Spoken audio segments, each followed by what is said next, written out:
Hello everyone, welcome to Jenny Lực Family cuộc sống Mỹ. Xin chào các bạn ha. Hôm nay thì cả nhà mình có cơ hội đi tới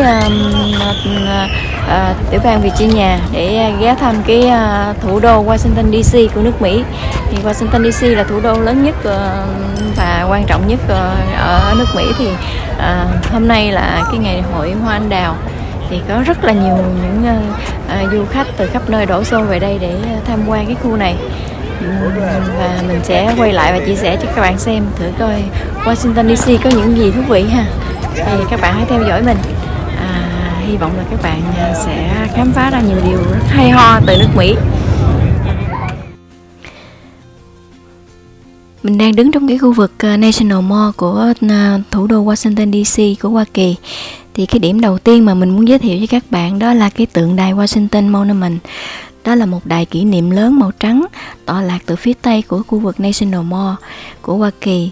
Thì đây là một cái đài tưởng niệm tổng thống được xây dựng để tưởng niệm tổng thống đầu tiên của Hoa Kỳ là tổng thống George Washington. Tượng đài này là cấu trúc công trình nặng nề cao nhất thế giới, cao 169.029 m và được xây bằng đá cẩm thạch, granite và đá sa thạch. Cái tượng đài này được chính thức mở cửa cho công chúng vào ngày 9 tháng 10 năm 1888. Vào cái thời điểm mà hoàn thành tượng đài này đó là cái cấu trúc cao nhất, một cái danh hiệu nó được thừa hưởng từ Đại giáo đường Khôn và giữ kỷ lục đến năm 1889 cho đến khi cái tháp Eiffel được hoàn tất ở Paris. Thì cái tượng đài Washington Monument này phản chiếu xuống cái hồ phản chiếu hình vuông, vươn mình về phía tây, phía nhà tưởng niệm Lincoln Memorial. Khi đứng từ vị trí trung tâm của Washington Monument, chúng ta có thể quan sát được từ 4 hướng. Thì ta sẽ thấy được Nhà Trắng nè, tượng Lincoln Memorial và đài tưởng niệm Thomas Jefferson Memorial, và một hướng nữa là cái Capitol Building, cái tòa nhà Quốc hội.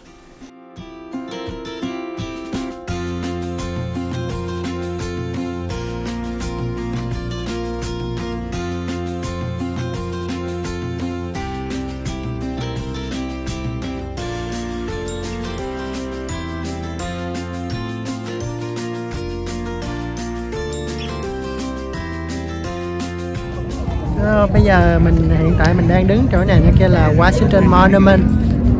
Đây là cái tòa tháp Washington Monument. Thì các bạn cũng biết là Washington là vị tổng thống đầu tiên của nước Mỹ, rất là cao để tưởng niệm tổng thống đầu tiên của nước Mỹ. Thì cái khu vực này là cái khu vực này nó kia là National Mall, cái trung tâm vườn công viên quốc gia. Thì nó là cái vị trí mình đang đứng giống là trung tâm của cái National Mall ở chỗ này. Các bạn nhìn về hướng phía bên đó là The White House. Thì ai cũng biết The White House là nhà của tổng thống. Rồi ở phía xa xa kia là cái Capitol Building, là lúc nãy mình đã ghé chỗ đó rồi đó. Đó là tòa nhà Quốc hội để cho các nhà lập pháp sẽ bàn về chính sách rồi lập luật pháp rồi đó. Còn hướng về xa xa phía kia nó kêu là Lincoln Memorial. Thì Lincoln Memorial là để tưởng nhớ vị tổng thống của nước Mỹ, tổng thống Lincoln, cũng là một vị tổng thống rất là nổi tiếng ở nước Mỹ ha. Lincoln Memorial, một chút mình sẽ ghé qua đó chơi. Còn hướng bên này là nó kêu là Thomas Jefferson Memorial. Thomas Jefferson hình như là cũng tổng thống thứ 2 hay thứ 3 của nước Mỹ. Mà nó có một cái tượng đài để tưởng niệm tổng thống Thomas Jefferson. Rồi xin chào các bạn ha. Có những cái giống bông rất là đẹp nè các bạn. Cây này thì màu trắng, màu hồng.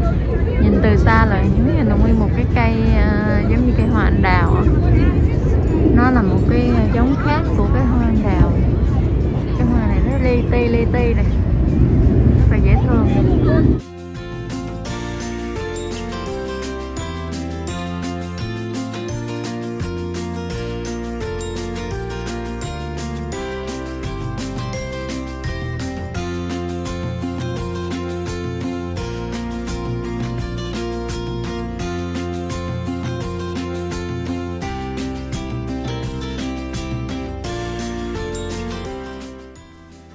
Vị trí tiếp theo mình muốn chia sẻ với các bạn đó là cái khu vực xung quanh khu Nhà Trắng.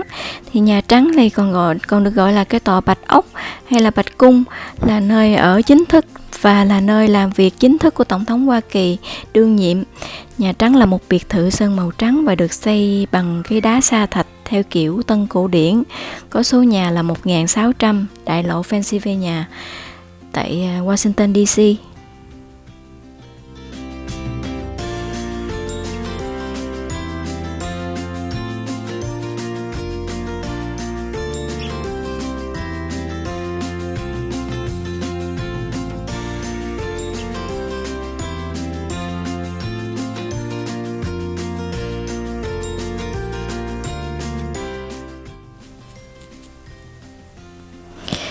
Cái khu vực tiếp theo mà mình muốn chia sẻ với các bạn đây đó là cái khu vực đài tưởng niệm chiến tranh thế giới thứ hai.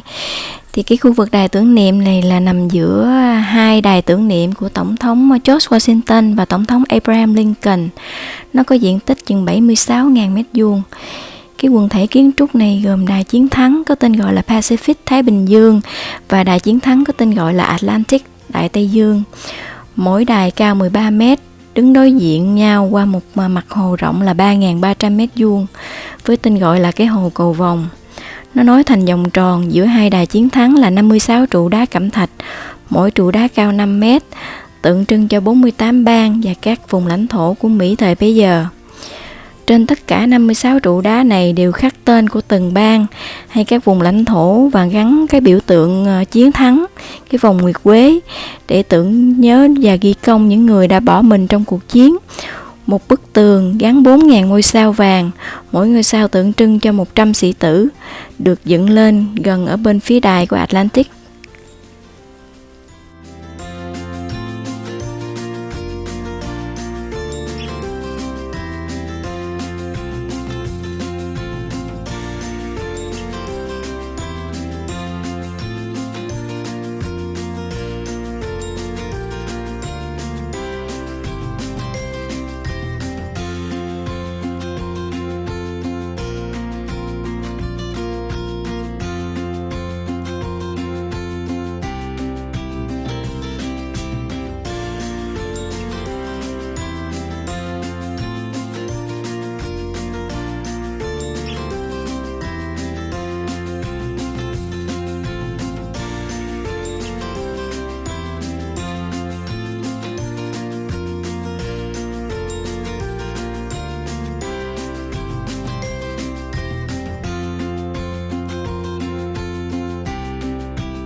Hello everyone, we are at the Lincoln Memorial. They're fantastic. Inside there's a statue of Abraham Lincoln, which we will soon see. And Lincoln is the 16th president. Transition to the top now. Địa điểm tiếp theo mình muốn chia sẻ với các bạn đó là đài tưởng niệm Lincoln Memorial. Thì cái đài tưởng niệm này dùng để là một cái di tích quốc gia của Mỹ, được xây dựng để tôn vinh cái vị tổng thống thứ 16 của Hoa Kỳ, Abraham Lincoln. Thì nó nằm ở đầu phía tây của National Mall ở Washington DC, đối diện với đài tưởng niệm Washington. Cái kiến trúc sư là Henry Bacon, là cái người thiết kế ra bức tượng chính của Abraham Lincoln. Đây là một trong số những di tích được xây dựng để tôn vinh một vị tổng thống Mỹ. Nó luôn là một điểm thu hút khách du lịch lớn kể từ những năm 1930, đã là một trung tâm biểu tượng mà tập trung vào mối quan hệ và chủng tộc. Thì cái nơi này hàng năm là luôn thu hút được rất nhiều khách du lịch từ khắp nơi đổ xô về đây để tham quan một cái di tích lịch sử văn hóa lớn nhất của nước Mỹ. Thì bây giờ mình đang bước vào bên trong để xem cái tượng Lincoln như thế nào nha. Thì các bạn thấy cái kiến trúc chung của những cái khu tưởng niệm là luôn có những cái bậc thang cao. Mình phải bước lên những cái bậc thang này để bước vào cái khu bên trong.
Video của mình đến đây cũng đã đủ dài rồi, cho nên là mình sẽ tạm biệt các bạn ở đây. Và mình hẹn gặp lại các bạn vào video tiếp theo. Thì các bạn phải nhớ theo dõi mình những video tiếp theo để mình chia sẻ những điều thú vị ở Washington DC có gì ha. Rồi, bye bye các bạn, hẹn gặp lại.